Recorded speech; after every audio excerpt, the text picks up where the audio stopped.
அஸ்ஸலாமு அலைக்கும். இன்றைக்கி ராபியா குக்கிங்கில் என்ன செய்ய போகிறேன் அப்படின்னு பார்த்தீங்கன்னா, ஒரு கறி கோலா உருண்டை தாங்க செய்ய போகிறேன். நிறைய பேர் செஞ்சுருப்பீங்க. நான் இன்றைக்கி செய்கிற மெத்தட் பாருங்கள். அது மாதிரி நீங்களும் செய்யும்போது செஞ்சு பாருங்கள். இது வந்து ரொம்ப டேஸ்ட்டாக ரொம்பவே நல்லா இருக்கும். இப்போ இது எப்படி செய்யறதுன்னு பார்க்கலாம். ஃபஸ்ட்டு அதுக்கு தேவையான பொருட்கள் வந்து நான் சொல்லிடுறேன். நான் வந்து மட்டன் கீமா வந்து எடுத்திருக்கேன். இது வந்து ஒரு 1/4 கிலோ இருக்கும். இந்த கீமா வந்து நல்லா வாஷ் பண்ணிவிட்டு நான் எடுத்து வச்சுருக்கேன். இப்போ ஒரு 50-60 கிராம் கடலைப்பருப்பு நல்லா ஊற வச்சு வச்சுருக்கேன். நான் கடலை மாவுக்கு பதில் இந்த கடலைப்பருப்பை வந்து அரைச்சி போட போகிறேன். அடுத்து 2 பெரிய வெங்காயம் பொடியாக நறுக்கி வச்சுருக்கேன். அடுத்து வந்து கொஞ்சம் கருவேப்பிலை, கொஞ்சம் மல்லி இலை, கொஞ்சம் பச்சை மிளகாய். அடுத்து என்னதுன்னா இது வாழைப்பூ வந்து ஒரு 1.5 கைப்பிடி வந்து நான் எடுத்து பொடியை நறுக்கி மோரில் போட்டு வச்சுருக்கேன். ஏன்னா கருத்துறக்கூடாதுல, அதுக்காண்டி இந்த மாதிரி மோரில் போட்டு வச்சுருக்கேன். இப்போ இது எல்லாத்தையும் எப்படி செய்து பார்க்கலாம். ஃபஸ்ட்டு நான் வந்து கடலைப்பருப்பை வந்து அரைச்சி எடுத்துக்கிறேன். கடலைப்பருப்பை நல்லா க்ளீன் பண்ணிவிட்டு இதை அரைச்சி எடுத்துக்கணும். பாருங்கள், கடலைப்பருப்பை வந்து அரைச்சி எடுத்து வச்சுக்கிட்டேன். இப்போ இது எல்லாத்தையும் எப்படி செய்து சொல்லிட்டு பார்க்கலாம். இப்போ ஒரு பேன் வச்சுருக்கேன். இதில் ஒரு 2 ஸ்பூன் எண்ணெய் ஊற்றிக்கிட்டு இதில் வெங்காயம் சேர்த்துக்கிறேன்.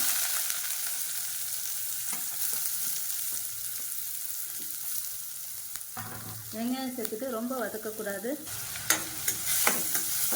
லேசாக தான் வதக்கணும். இப்போ இது வதங்கிட்டு இருக்கும்போது இதில் வந்து வாழைப்பூ வந்து சேர்த்துறேன். வாழைப்பூ வந்து நான் ஒரு 2 கைப்பிடி சேர்த்துருக்கேன்.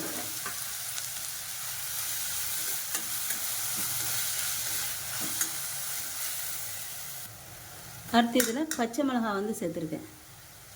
சேர்த்துட்டு எல்லாத்தையும் ரொம்ப வதக்காதீங்க, கண்ணாடி பதத்தில் வதங்கினா போதும்.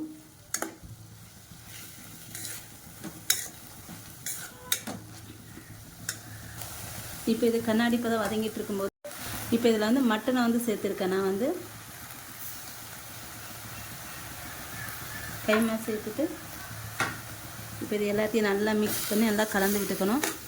ஒரு 5 நிமிஷம் இதை வந்து வதக்கிக்கலாம். இதை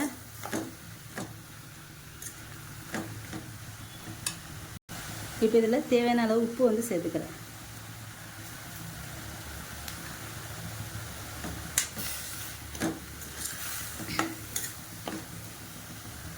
இப்போ இதில் நான் வந்து ஒரு 1/2 ஸ்பூன் சோம்புத்தூள் வந்து சேர்த்துக்கிறேன்.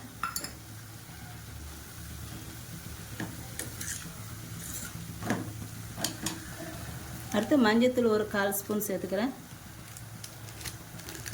அடுத்து மிளகாத்தூள் வந்து 1 ஸ்பூன் 1.5 ஸ்பூன் சேர்த்துக்கிறேன். சேர்த்துட்டு இது நல்லா கிளறி விட்டுக்கோங்க.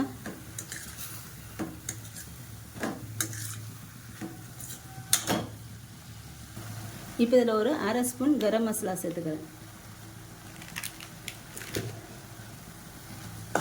இது தண்ணி நல்லா வற்றி ஏறணும். இதில் தண்ணி ஊற்றுது பார்த்தீங்களா, இது வந்து தண்ணி வந்து இருக்கக்கூடாது. அந்த மாதிரி நல்லா வேக வச்சுக்கணும்.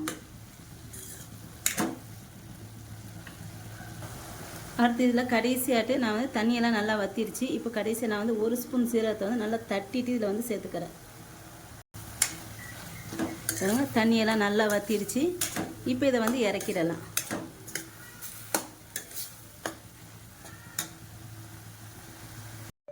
இப்போ இதை எடுத்து வச்சுருக்கேன். இப்போ இதில் வந்து நான் அரைச்சி வச்சுருக்கேன் அந்த கடலை பருப்பு பார்த்தீங்கன்னா அதை வந்து சேர்த்துக்கிறேன். இப்போ இதை வந்து இதில் சேர்த்துக்கலாம்.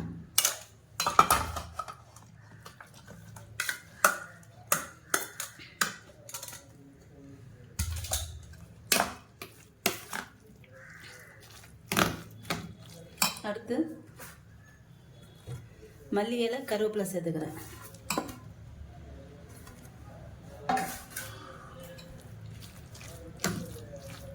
நல்லா பொடியாக நறுக்கிக்கணுங்க. மல்லி இலை கருவேப்பிலை பறிக்கிட்டு இதில் சேர்த்துக்கலாம். இப்போ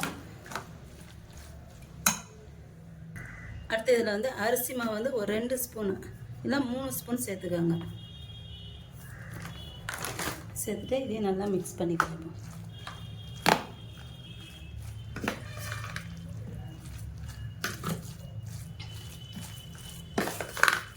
இப்போ இதை நல்லா கலந்து விட்டாச்சு.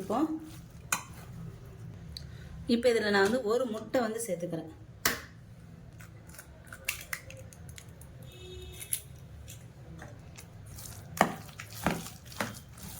முட்டை சேர்த்துட்டு நல்லா கலந்து விட்டுக்கணும்.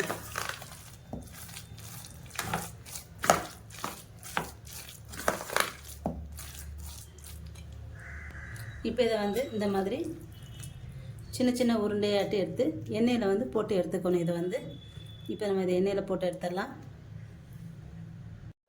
இப்போ நான் வந்து ஒரு பாத்திரம் வச்சுட்டு இதில் எண்ணெய் ஊற்றிருக்கேன். இது எண்ணெய் காஞ்சதுக்கப்புறம் இதில் வந்து ஒவ்வொரு உருண்டையாக எடுத்து போட்டுடலாம். இப்போ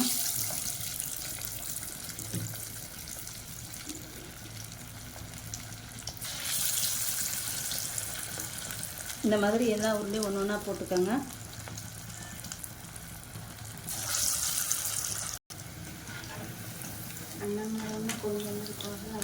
இல்லை இல்லை இல்லை இது பாருங்க நல்லா வெந்துட்டுருக்கு. இது மாதிரி இஃப்தாருக்கு வந்து கஞ்சிக்கு வந்து இந்த மாதிரி செஞ்சு கொடுங்க. பிள்ளைங்க வந்து நல்லா விரும்பி நல்லா சாப்பிடுவாங்க. இது ரொம்ப டேஸ்ட்டாகவும் நல்லாவும் இருக்கும். இப்போ இது பாருங்கள் இந்த மாதிரி நல்லா டார்க் கலரில் நல்லா பொரிஞ்சதுக்கப்புறம் இதை வந்து எடுத்துடலாம். இப்போ பாருங்கள் கறிக்கோலா உருண்டை வந்து ரெடி ஆயிடுச்சு. பாருங்கள் எவ்வளோ சூப்பராக சாஃப்டாக இருக்குது பாருங்கள். ரொம்ப டேஸ்ட்டாக இருந்துச்சு. கண்டிப்பாக நீங்களும் இந்த ரம்ஜானுக்கு வந்து வீட்டில் வந்து செஞ்சு பிள்ளைங்களுக்கு கொடுங்க. ரொம்பவே சூப்பராக இருக்கும். என்னோடய இந்த வீடியோ உங்களுக்கு பிடிச்சிருந்தா லைக் அண்ட் கமெண்ட் ஷேர் பண்ணிக்கோங்க. என்னோடய சேனலை மறக்காமல் சப்ஸ்கிரைப் பண்ணிக்கோங்க.